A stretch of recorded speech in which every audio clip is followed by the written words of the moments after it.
ergama waaqayyo gara Eliyaas dhufe nyaata qopheesse rurrukutee isa kaasee kayyaadhu jedhe yommus Eliyaas dammaqee asiifachee ilaale itillee barbada biddaarra jiruuf bishaan cuqqee tokko mataa duratti arge Eliyaas nyaatee dhugee gaddeebi'ee dhufee ergama waaqayyo si'a lammaffaa dhufee karaa fagoo waan deemtuuf kan nyaadhu dhugi jedhe Eliyaas nyaatee dhugee ammuma nyaaticha saniini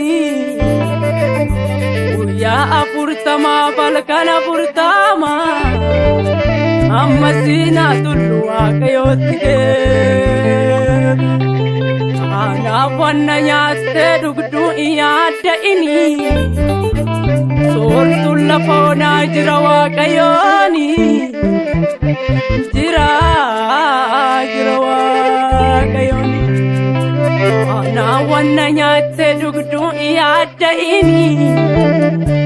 soortuun lafa onaa jira waaqayyooni jira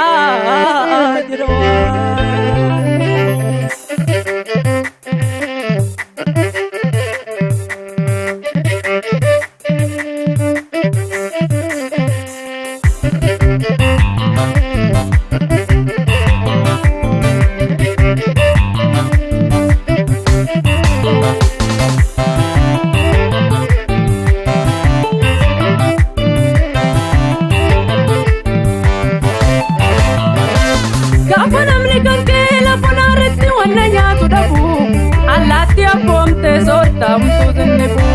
gaafamii hunduun gidaan gubattee bokkaan mi'aa badee bitee sisin jiru ganamaaf galgala soorama namni kee agabuu hin bulu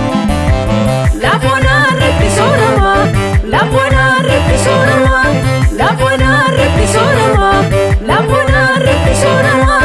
lafoonaa irratti soorama lafoonaa irratti soorama lafoonaa irratti soorama namni kee lafoonaa irratti soorama lafoonaa irratti soorama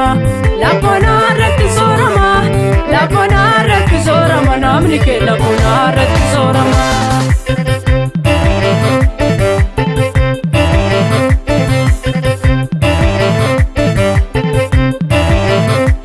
Waaqoliin maaliif bokkaan akka roobu baay'ee namaani gurri ittiin jiru dhaga'uu hin dandeenye waaqoliin isaanii. Altakkaan nagahee duumessa abboomee bokkaan akka roobu bajaja kan baasu waaqayyoo malee jiraare waaqayyoo malee jiraare waaqayyoo